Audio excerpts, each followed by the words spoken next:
नमस्कार, आप देख रहे हैं न्यूज़ वन इंडिया। मैं हूं आपके साथ पूजा यादव। बिहार के दिग्गज नेता और केंद्र सरकार में मंत्री रामविलास पासवान के पार्थिव शरीर को 12 जनपद स्थित आवास पर लाया गया, जहां राष्ट्रपति रामनाथ कोविंद, पीएम मोदी समेत तमाम नेताओं ने उनको श्रद्धांजलि दी। कल यानी शनिवार को पटना में रामविलास पासवान का अंतिम संस्कार अब होगा और उसकी तैयारियां तमाम की जा रही हैं। कांग्रेस सांसद राहुल गांधी ने भी चिराग पासवान को चिट्ठी लिखकर सांत्वना प्रकट की है।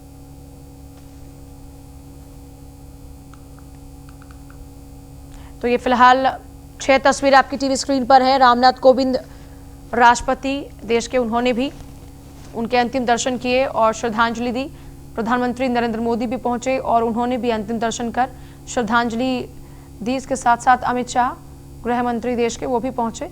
राजनाथ सिंह, रक्षा मंत्री भी पहुंचे और बीजेपी के अध्यक्ष जेपी नड्डा भी पहुंचे उनके अंतिम दर्शन के लिए, श्रद्धांजलि दी। इसके अलावा स्वास्थ्य मंत्री डॉक्टर हर्षवर्धन भी पहुंचे और उन्होंने भी दुख संतप्त परिवार को कामना की कि भगवान ईश्वर उन्हें ये दुख सहने की हिम्मत दे।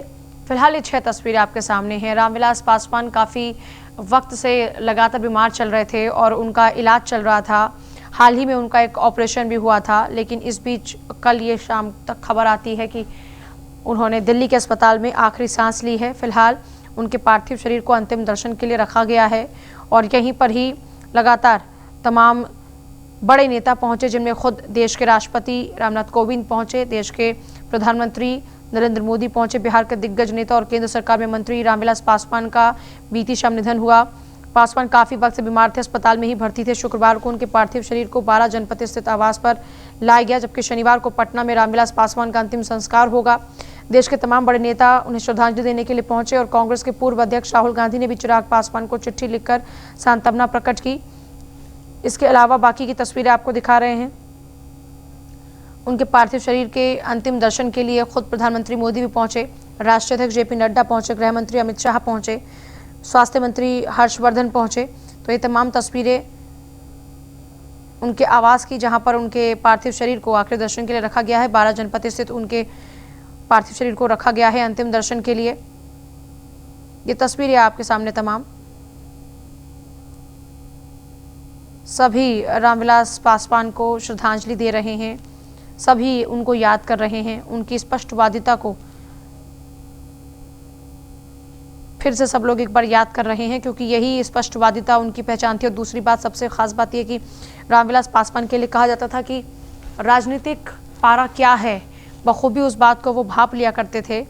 और इसीलिए देखिए, हमेशा से आपने देखा होगा कि जिस पार्टी की जीत होनी होती थी, वो उससे पहले उस पार्टी के साथ गठबंधन कर लिया करते थे। और उनकी पत्नी जो है, उनका रो रो कर बुरा हाल है। बेटे ने भी कल ट्वीट कर इस बात की जानकारी दी और लिखा कि आई मिस यू पापा।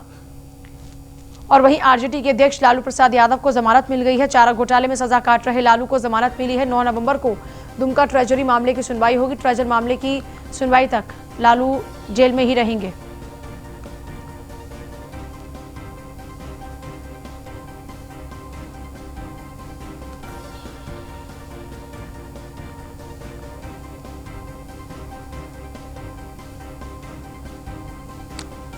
आरजेडी अध्यक्ष लालू प्रसाद यादव को जमानत मिली है। चारा घोटाले में सजा काट रहे लालू को जमानत मिली है। 9 नवंबर को दुमका ट्रेजरी मामले पर सुनवाई होगी, तब तक जेल में रहेंगे लालू।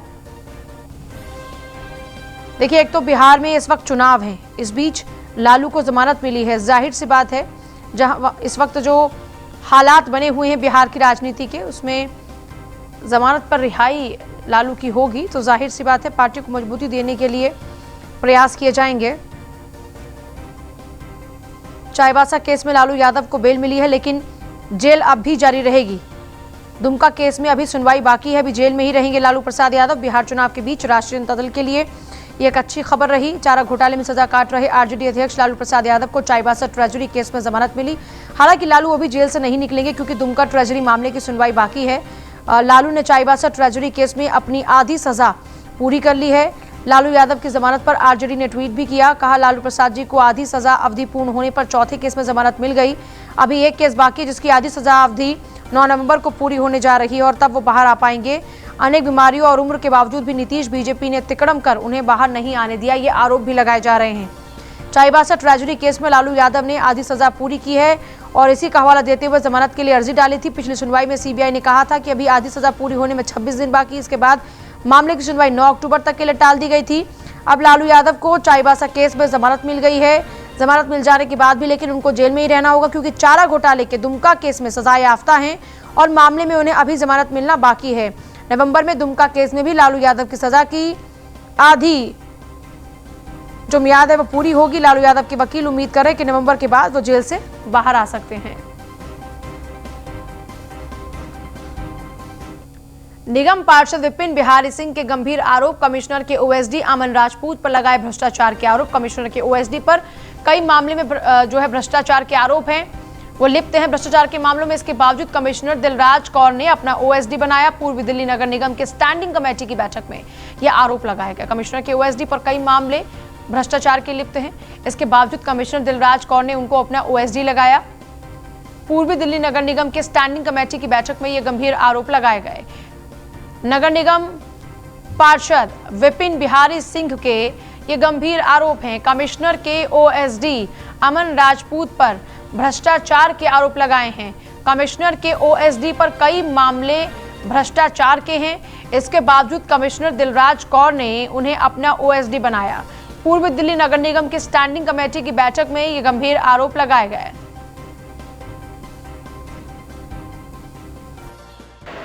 देखिए, बहुत सारी चीज़ें हैं जो अभी एजुकेशन विंग में बहुत ज़्यादा ही गड़बड़ घोटाला चल रहा है और स्टैंडिंग के एक सदस्य के नाते हमको स्टैंडिंग में उसको उठाना हमारा फर्ज बनता है। उसी के तहत मैंने उठाया। आज आप देखे होंगे सरस्वती कुंज एक पार्किंग है, उस पर भ्रष्टाचार का आरोप लगा था ओएसडी के ऊपर। खुलेआम वो कोर्ट में गया था, कोर्ट में उन्होंने पेश न हो करके और पार्किंग ठेकेदार से बोल दिया कि मैं बाहर सेटलमेंट कर लूँगा। और आज भी कई लाख का हर महीने का एमसीडी का नुकसान हो रहा है और सालों से करोड़ों का नुकसान हो गया। सीधा आरोप उनके ऊपर लगा हुआ था ये चीज़। कमिश्नर मैडम को ये जानकारी भी थी और फिर भी उनको ओएसडी बना लिया अपने अंडर में। ये कितनी बड़ी शर्म की बात है कि जिसके ऊपर एक अधिकारी के ऊपर भ्रष्टाचार का आरोप लग रहा हो, आप उसको ओएसडी बना रहे हो अपने में, क्योंकि वो जो कहेगा वो हम करेंगे। ओएसडी का मतलब क्या होता है? वो सारी चीज़ें फाइल सब उनको देता है, समझाता है उनको, और वही काम वो करती है। वो बोलती है इससे ज़्यादा कोई तेज आदमी नहीं है, तो जरूर उससे ज़्यादा तेज नहीं है। जो आज करोड़ों के घोटाला कर रहा है, हाँ, तो उससे ज़्यादा हो सकता है उनमें लिप्त हो उसमें। उपचुनाव को लेकर यूपी बीजेपी की बड़ी बैठक। शाम 5 बजे प्रदेश चुनाव समिति की बैठक होगी। बैठक में उपचुनाव प्रत्याशियों के नाम पर मंथन होगा। हर विधानसभा सीट से 3 नामों को शीर्ष नेतृत्व के पास भेजा जाएगा। शाम 5 बजे तक शीर्ष नेतृत्व को भेजे जाएंगे उम्मीदवारों के नाम। मल्हनी सीट से खुद प्रत्याशी उतारने की तैयारी में बीजेपी। मल्हनी सीट पर गठबंधन की निषाद पार्टी अपना उम्मीदवार उतारना चाहती है, क्योंकि देखिए मल्हनी सीट की अगर बात करें तो यहाँ पर समाजवादी पार्टी का कब्जा है। इसलिए मल्हनी सीट पर बीजेपी चाहती है कि इस बार उनका उम्मीदवार उतरे भी और वहां से चुनाव जीते भी, क्योंकि देखिए उपचुनाव ये कहा जाता है कि ये एक वार्म अप है उपचुनाव आगामी चुनाव को लेकर। जब आगामी विधानसभा चुनाव की तैयारी अभी से ही हो रही है तो जरूरी भी है कि पहले उपचुनाव में वार्म अप कर लिया जाए, देखा जाए कि किस तरीके से अभी पार्टी का जनाधार बढ़ रहा है, घट रहा है, या जो भी सिचुएशन है। तो उपचुनाव में पूरी ताकत झोंकी जा रही है और बैठक में उपचुनाव प्रत्याशियों के नाम पर मंथन होगा। हर विधानसभा सीट से 3 नामों को शीर्ष नेतृत्व के पास भेजा जाएगा। और एक खास बात यह भी है कि यहाँ पर निषाद पार्टी अपना उम्मीदवार उतारना चाहती है मल्हनी सीट से, लेकिन बीजेपी चाहती है कि उम्मीदवार उनका अपना ही हो। अब इसको लेकर भी देखना होगा कि क्या सहमति बनती है।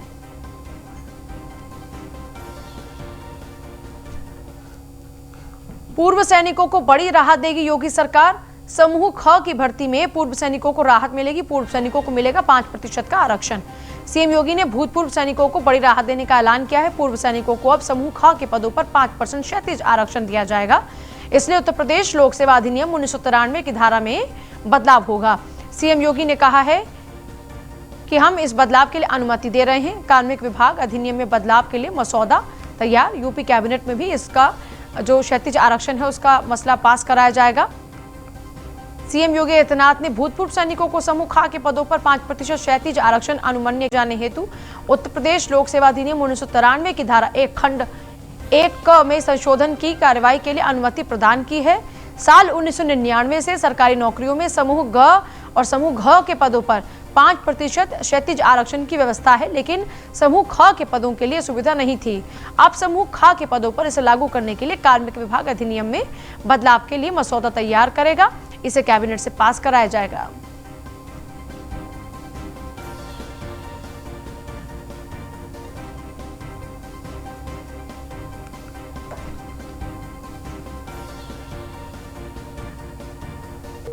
नरेश त्यागी की हत्या के बाद गाजियाबाद में गैंगवॉर के बढ़े आसार। गाजियाबाद में बदमाशों ने त्यागी परिवार को दी खुली चुनौती। 2 दशक से ज्यादा समय से राजनीति में सक्रिय है त्यागी परिवार। बीजेपी विधायक के सगे मामा की हत्या का मामला अब तूल पकड़ेगा। नरेश त्यागी का मजबूत राजनीतिक और रसूखदार परिवार है। नरेश त्यागी के बहनोई थे 7 बार के विधायक और 3 बार के मंत्री। राजपाल त्यागी राजनीतिक रंजिश में पहले ही पूर्व मंत्री के भाई और कई परिवार वालों की हत्या हो चुकी है। पुलिस ने मामले को गंभीरता से नहीं लिया तो भुगतने पड़ेंगे और गंभीर परिणाम। इससे पहले भी राजनीतिक रंजिश में पूर्व मंत्री राजपाल त्यागी के भाई समेत परिवार के कई लोगों की हत्या हो चुकी है। करीब 1 दशक पहले गाजियाबाद में राजनीतिक रंजिश के चलते गैंगवॉर का सिलसिला चला था। नरेश की हत्या के बाद परिवार सदमे में है और कुछ नहीं बोल रहा है। और ये खामोशी, ये सन्नाटा आमतौर पर तूफान से पहले का होता है।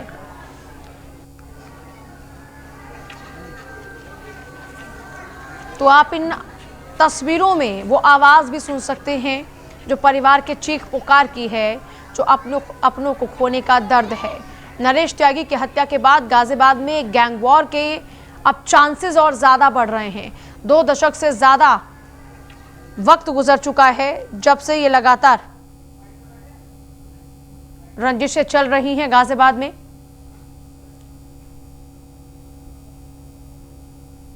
और त्यागी परिवार लगभग 2 दशक से सक्रिय भी है काफी।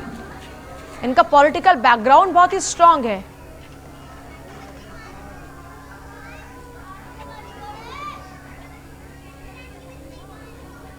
बीजेपी विधायक के सगे मामा को सरे राह गोलियों से भून दिया गया और मौत के घाट उतार दिया गया, जिसके बाद गैंगवॉर का खतरा बढ़ रहा है अब गाजियाबाद में। देखिए, जो इम्पोर्टेंट तरीके से फॉरेंसिक की हमारी टीम्स हैं, इन्होंने सारे साक्ष्य संकलित कर लिए हैं। अभी मैंने जाकर के जो परिवार के लोग थे उनसे बात की है। हमारी टीम्स ऑलरेडी 5 टीम्स यहाँ पर बन गई हैं जो काम कर रही हैं। कुछ इम्पोर्टेंट क्लूज मिले हैं जिस पर कि पुलिस इन्वेस्टिगेशन कर रही है। मैं इतना आश्वस्त करता हूँ घटना का जल्दी इसमें अनावरण किया जाएगा। पहली चीज़, जो मृतक हैं उनके बारे में सारी जानकारी की गई है और पूरे परिवार के बारे में जानकारी की गई है। अभी तक जो भी स्थितियां निकल के आई हैं उन सब पे हमारी 5 टीम्स काम कर रही हैं। कुछ महत्वपूर्ण क्लूज मिले हैं जिनको अभी रिवील करना उचित नहीं होगा, लेकिन बहुत जल्दी इस घटना का अनावरण किया जाएगा। 6 बजे हमारे रिश्तेदार इनका फ़ोन आया कि ऐसे होगी। हमारी मित्रता था ही उनसे बहुत दिनों से, बस हम भी चले। नहीं, वो आदमी ऐसा है ही ना कि झगड़ा पकड़ा कोई आज तक है ही ना कुछ। तो इनका तो गाँव सारा है, इनके तो परिवार में कोई रंजिश नहीं है, ये उनके भाई हैं। क्या काम करते थे? ठीक। कुख्यात अपराधी राजेश यादव पर कार्रवाई। झूंसी के कटका के मकान पर पीडे की कार्रवाई। राजेश यादव के मकान को जेसीबी से तोड़ने की कार्रवाई। मौके पर भारी पुलिस फोर्स इस वक्त तैनात है।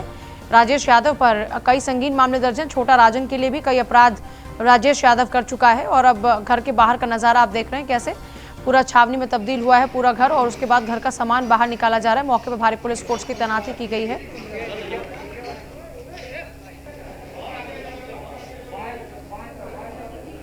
छोटा राजन के लिए भी काम कर चुका है ये राजेश यादव। कुख्यात अपराधी राजेश यादव पर कार्रवाई। मकान को जेसीबी से तोड़ा जा रहा है। आप देख रहे हैं कैसे जो घर का सामान है उसको बाहर निकाला जा रहा है। राजेश यादव के मकान को जेसीबी से तोड़ने की यह कार्रवाई, जिसमें घर का सामान सारा बाहर निकाला जा रहा है। उसके बाद में पूरी पुलिस फोर्स यहां पर तैनात की गई है ताकि कोई भी माहौल खराब न कर पाए। राजेश यादव पर कई संगीन मामले दर्ज हैं। छोटा राजन के भी लिए काम कर चुका है, उसके लिए भी कई अपराध कर चुका है। फिलहाल आप देख रहे हैं पूरी टीम मौजूद है और जेसीबी के जरिए इस पूरे मकान को तोड़ा जाएगा, लेकिन उससे पहले घर का पूरा सामान निकाला जा रहा है। आलोक मालवीय हमारे साथ जुड़ गए हैं। आलोक, क्या कुछ कार्रवाई चल रही है वहां पर अभी? आलोक, जी देखिए, जिस तरह से अपराधियों पर उत्तर प्रदेश सरकार की कार्रवाई चल रही है, योगी कार्रवाई कर रहे हैं, उसी के दौरान ये बड़ी कार्रवाई झूसी इलाके में की जा रही है। जिस तरह से अपराधियों के ऊपर कार्रवाई प्रयागराज में लगातार देखी जा रही है, उसी तरह राजेश यादव के ऊपर भी इस तरह की कार्रवाई की गई है। जी, अभी तक वहां क्या जेसीबी के जरिए मकान तोड़ने का काम शुरू हुआ, और उसके अलावा परिवार वालों का कोई ऑब्जेक्शन, उनकी तरफ से कोई बात अभी तक? देखिए, जिस तरह से ये माफिया हैं, इन लोगों ने अपने जो जमीनें हैं उसको अवैध तरीके से तैयार की थी। अवैध तरीके से तैयार करने के साथ ही अपराधी राजेश यादव ने झूसी के खटका में एक बड़ा मकान बनवाया था, और इसके साथ ही अगल बगल के जो लोग हैं उनके ऊपर मकान हथियाने का भी काम कर रहा था, जिसकी शिकायतें कई बार थाने में भी की गई थी, लेकिन उसके रसूख के बल पर पुलिस कोई कार्रवाई नहीं कर रही थी। आज पीडीए की टीम पहुंची है और उसने उसके मकान को गिराने की कार्रवाई फिलहाल शुरू कर दी है। इस समय कार्रवाई शुरू है। जी चलिए, बहुत शुक्रिया आपका फिलहाल पूरी जानकारी के लिए आलोक। हाथरस की खाकी के दामन पर एक और दाग लगा है। दरोगा का रिश्वत लेते वीडियो वायरल हुआ। कचौरा चौकी पर तैनात दरोगा रामवीर का यह वीडियो सामने आया। मारपिटाई के मामले में आरोपी पक्ष को बचाने को लेकर रिश्वत ली है। दरोगा रामवीर ने 2000 रुपए की रिश्वत ली। घटना में सिकंदरा राव कोतवाली का मुंशी सिपाही भी शामिल। आरोपी पक्ष से सिपाही ने मांगे थे 500 रुपए की रिश्वत। रिश्वतखोर दरोगा रामवीर और सिपाही ब्रजेश को किया गया निलंबित। एसपी विनीत जायसवाल ने दोनों पुलिसकर्मियों पर विभागीय कार्रवाई के आदेश दिए हैं। सिकंदरा राव कोतवाली कार्यालय का ये पूरा मामला है।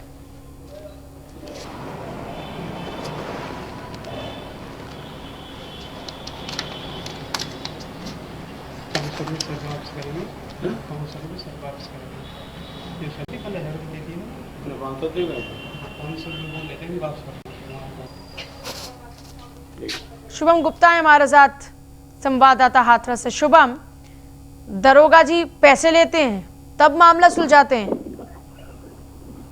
बिल्कुल, आपको बता दो, सिकंदर राव के अंतर्गत एक पुलिस चौकी आती है कटवारा।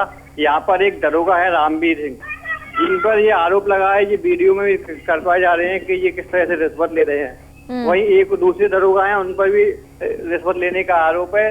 पुलिस ने पूरे मामले में कप्तान ने संज्ञान लेते हुए दोनों ही पुलिसकर्मियों को निलंबित कर दिया है और विभागीय जांच के आदेश दे दिए हैं। तो कहीं ना कहीं जहां एक तरफ सूबे के मुखिया मुख्यमंत्री पुलिस की छवि सुधारने में लगे हुए हैं और उनके सख्त आदेश है, फिर भी ऐसे ही पुलिसकर्मी उनके आदेशों की अवहेलना कर रहे हैं और अपनी अधर्मिया से बाज नहीं आ रहे हैं और लोगों को मजबूरन कर रहे हैं इस काम के लिए। चलिए ठीक है, बहुत शुक्रिया आपका।